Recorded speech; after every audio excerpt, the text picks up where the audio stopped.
If you replaced the word Muslim with Jewish or with black and minority ethnic when Douglas was speaking, that would have a very different, profound implication on what he's saying. If two Jewish British people had hacked the head off a British soldier earlier last year, that would have brought a lot of insight and a lot of interrogation into the Jewish communities of this country. When it comes to certain heinous attacks and grooming scandals, the establishment tells you, don't talk about religion, don't talk about culture. If you do, that makes you far right and racist. Now, people are waking up to the nonsense of that, but one person who's been saying this for decades is Douglas Murray.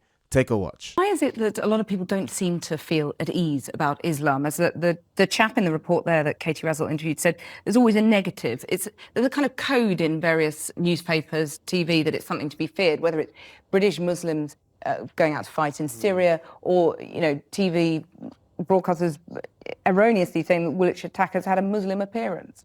Well, sure, but I mean, Woolwich attackers, for instance, did say that what they were doing was in the name of Allah. And you can't blame people for noticing that. In the same way, you can't blame people for noticing news stories that go on, like people from Britain, born and brought up in Britain, going out to Syria to fight jihad in Syria.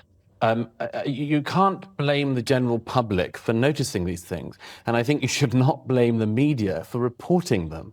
The question again and again comes down to this thing as if people who notice these things are the problem. Now, of course, there will be some people who'll notice those things, who'll say terrible things and try to do some terrible things in response.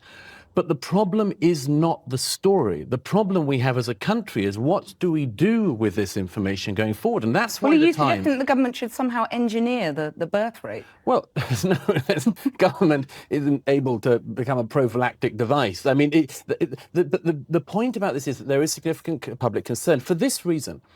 The children that are born today and the religious communities they are born into are likely to have a very significant impact on the country tomorrow.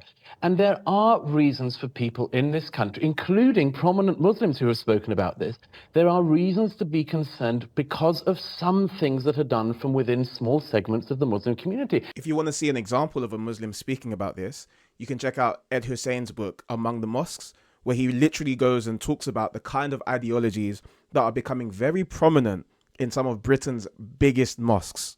It's very scary. It's only a few months ago that a prominent left-wing Muslim journalist in this country said that anti-Semitism in parts of the Muslim community in Britain is rife and commonplace. We've just seen in recent weeks, Channel 4 has led the way in the story of gender segregation at universities. Okay. 30 years ago, you would not have thought that we would be discussing religiously based gender segregation because of the religious minority. Let me put that to Reshma Ali. There is a public policy implications there. Segregation in universities is one point. Wearing the veil, where that's appropriate to wear the veil, is another. Well, it's really interesting listening to Douglas getting carried away with himself once again over these issues.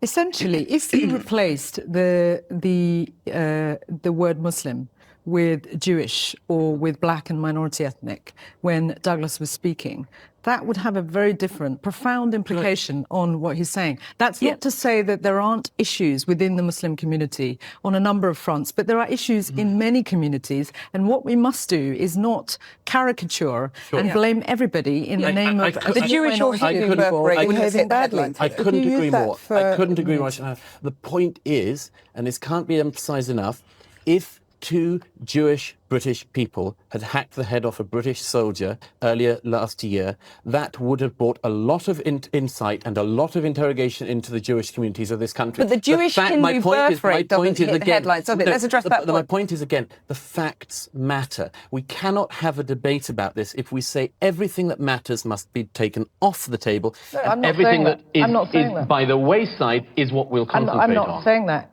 If you had reports, significant reports of young girls saying that a load of black men drugged them and then SA'd them and told them that this was justified because of how they interpret their holy book, then there definitely would be some conversations about the black community. It's very important that people like you are responsible in how you use that information. Well, and all of us have a responsibility. Okay, here's the fact for you on that point. 140 Muslim faith schools, which some say increase segregation. There's almost as many Jewish faith schools. You don't hear about that so much. Are you as concerned about Jewish faith schools? I absolutely think you do. And if I just go back to the point I made, if Jews on campuses in this country were demanding that men and women had to sit separately in events on public space, I would have a problem problem with that as well, and I would state that problem. It comes back to the same thing. If you ignore the facts and say the facts can't be reported, if you say the Times can't talk about the census, whatever the timing, it means that newspapers at no stage, whether it's right after a census or a year after a census, can report the facts. I think the facts matter, and I think that the way in which we see our future as a country, we have to have these facts injected into that debate. And yes, if any other minority had this problem, I would raise it about that as well. What you've just witnessed here, I think, is one of the reasons why woke and left-wing parties are so easily infiltrated by Islamists. It's because Islamists are people who want to establish a Muslim caliph in society. They're not hiding this, right? You've got some of the more violent ones, and you've got some of the more populist ones, then you've got some of the more political ones, but they all have the same end goal. And the reason why they're so drawn to left-wing parties is because they know that they can use the race card. They can use the identity politics card. Woke parties see everything as a struggle between oppressed and oppressor. So if you're part of the dominant group, white, cisgendered, heterosexual male, anything you say that negatively describes someone from a minority group, black, LGBT, trans, Muslim, then that's deemed as racist, and it completely shuts down the discussion, because the whole focus from there on is about how racist you are, how evil you are. Meanwhile, they then get to excuse and ignore so many of the issues going on within that community. People will very quickly point to some of the incredible things that individual Muslims have done and see these are the benefits of migration, but completely want to turn a blind eye to when people who are also Muslim groom young girls en masse. Let's look at a couple of statistics from the Henry Jackson Society to see some of the ideas or the attitudes amongst British Muslims. So, only 1 in 4 British Muslims believe that Hamas committed these things on October the 7th. So that means that 75% don't think they did those things. Only 23% think Sharia law would be undesirable. That means 77% think it would be a good thing to have Sharia law in the UK. 52%, over half, want to make it illegal to show a picture of the Prophet Muhammad. And if you know anything about the Batley Grammar School case, you'll know the kind of lengths people are willing to go to prevent that from happening. So the uncomfortable truth is, many of these ideas and attitudes are completely contradictory to British life. This country that's founded on Christian principles, completely antithetical to Islam, which from its inception has been an anti-Christian religion. So inevitably, the more Muslim migration you have, even if you want to make the claim that most Muslims assimilate, which when you look at the statistics and then when you look at places like Bradford and Rotherham and Tower Hamlets, I don't even think you could make that case that most do.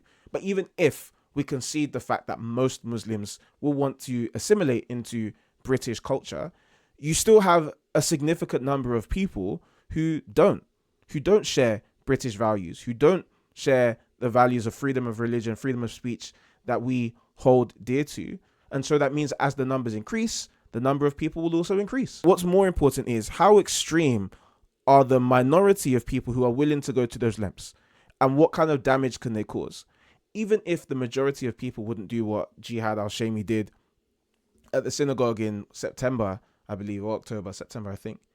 Even if the majority wouldn't do that, the fact that you have people who would shows that there's a significant problem which has to be dealt with.